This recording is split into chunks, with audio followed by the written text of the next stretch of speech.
अस्सलाम वालेकुम क्लास। बच्चों, आज हम अपना स्टार्ट करेंगे health related problem across a women's life time. ये हमारा BSN third year community health nursing का एक छोटा सा टॉपिक है। इसमें हम देखेंगे कि कौन कौन से प्रॉब्लम एक फ़ीमेल को उसकी पूरी ज़िंदगी में फ़ेस करने पड़ते हैं।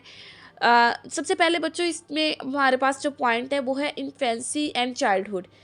तो इन्फेंसी में क्या होता है? सबसे पहला हमारे पास ये जो पॉइंट है वो है सेक्स सिलेक्शन, कि माँ बाप खुद सिलेक्ट करते हैं कि उनको बेटा चाहिए या बेटी चाहिए। और इसके अंदर एक ये भी चीज़ थी कि जब अरब में बेटी पैदा होती थी तो उसे ज़िंदा दफन कर दिया जाता था। या अदर इसमें चीज़ें आ जाती हैं कि मतलब वो माँ बाप खुद सिलेक्ट करते हैं कि क्या वो अपनी बेटी को रखना चाहते हैं या फिर वो प्रेगनेंसी को टर्मिनेट करवा देना चाहते हैं। सेकंड जो बच्चों पॉइंट है वो है जेनिटल म्यूटिलेशन। जेनिटल म्यूटिलेशन क्या होता है कि जो फीमेल के रिप्रोडक्टिव ट्रैक के ऑर्गन्स होते हैं ना, उनकी स्टिचिंग कर देना या उनको ब्लेड से कट कर देना, ये जेनिटल म्यूटिलेशन में इंक्लूड है। डिस्क्रिमिनेटरी न्यूट्रिशन, ये थर्ड पॉइंट है। डिस्क्रिमिनेटरी न्यूट्रिशन में बच्चों ये होता है कि जो अच्छा और बहुत ही हाईली न्यूट्रिशियस फूड होता है ना, तो वो बेटों को दिया जाता है, वो बेटियों को नहीं दिया जाता। उसके बाद एडोलेसेंस में क्या होता है? अर्ली चाइल्ड बेयरिंग, मतलब कि अगर एक बच्ची की खेलने की उम्र है, और ये हम हाई रिस्क प्रेगनेंसी में भी पढ़ेंगे कि अगर 18 साल से पहले वो कंसीव कर रही है तो वो हाई रिस्क पे होती है। तो अगर तब वो कंसीव कर लेती है अपने खेलने की उम्र में या बहुत अर्ली कंसीव कर लेती है, तो ये भी उसके लिए एक बहुत बड़ा प्रॉब्लम होता है, क्योंकि उस वक्त उसकी खुद की नीड्स ही नहीं पूरी हो रही होती है। उसके अलावा उस वक्त वो खुद, क्योंकि एडोलेसेंस ड्यूरेशन में होती है, तो उसकी बॉडी में बहुत सारे फिजियोलॉजिकल ऐसे चेंजेस चल रहे होते हैं। अगर ये कंसीव कर ले फीमेल तो बहुत सारे इश्यूज होना स्टार्ट हो जाते हैं। अनसेफ अबॉर्शन को इलीगल अबॉर्शन भी कहते हैं। ये ऐसा अबॉर्शन होता है जो medical supervision, highly medical supervision और मेडिकल के जो लोग हैं उनकी गैर मौजूदगी में किया जाए या किसी भी इलीगल वे से किया जाए, ये अनसेफ अबॉर्शन होता है। और इसमें डेथ रेशो बहुत ज़्यादा देखी गई है। कोई भी रिप्रोडक्टिव ट्रैक की डिजीज़ का हो जाना या इन्फेक्शन का हो जाना, या फिर अंडर न्यूट्रिशन और माइक्रो न्यूट्रिएंट्स की कमी का होना, ये भी मतलब एडोलेसेंस ड्यूरेशन में, क्योंकि एडोलेसेंस में मेनार्की स्टार्ट हो जाती है और न्यूट्रिएंट्स और डेफिशिएंसी होना स्टार्ट हो जाती है बहुत सारी।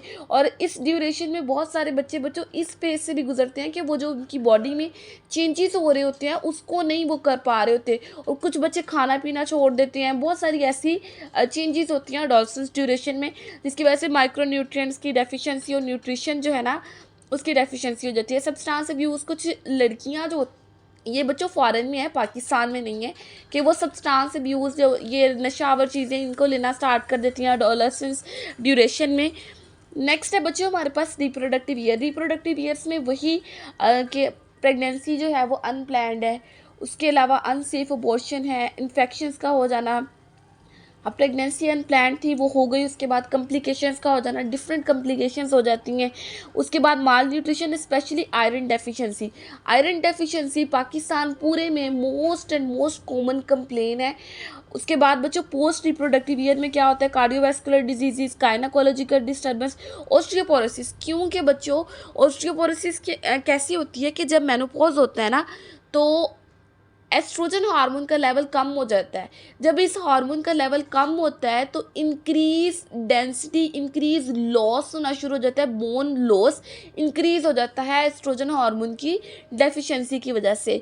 देन ओस्टियोआर्थराइटिस की वही जो है जॉइंट्स का मसला होना स्टार्ट हो जाता है, जोड़ों में दर्द, कार्डियोवैस्कुलर डिजीज़ का रिस्क का इंक्रीज होना जो है ना पोस्ट रिप्रोडक्टिव ईयर्स में ज़्यादा हो जाता है। और कुछ फीमेल में बच्चों डायबिटीज़ के चांसेस भी इंक्रीज हो जाते हैं। उसके बाद हमारे पास जो हमारा लास्ट पॉइंट है, लाइफ टाइम हेल्थ प्रॉब्लम कौन सी होती है? Gender violence. ये हमने बहुत ज़्यादा देखा होगा, ये पाकिस्तानी ड्रामाज में, इर्द गिर्द भी हम अपनी सोसाइटी में देखते हैं कि फ़ीमेल पे वायलेंस जो है ना ये बहुत सारे घरों में होती है, और ये उनके लिए एक लाइफ टाइम प्रॉब्लम होती है और इसकी वजह से उनकी हेल्थ काफ़ी डिस्टर्ब होती है। उसके अलावा डिप्रेशन। आज बच्चों हमने अपना एक टॉपिक छोटा सा कंप्लीट किया, health related problem across a women's life time. ये पूरे लाइफ टाइम में फीमेल को इन प्रॉब्लम से, इन्फेंसी से लेकर बच्चों अंटिल बुढ़ापे तक जो है ना, ये सारे प्रॉब्लम्स, ये सारे इश्यूज़ जो है वो एक फ़ीमेल फेस करती है। तो ये था हमारा आज का टॉपिक।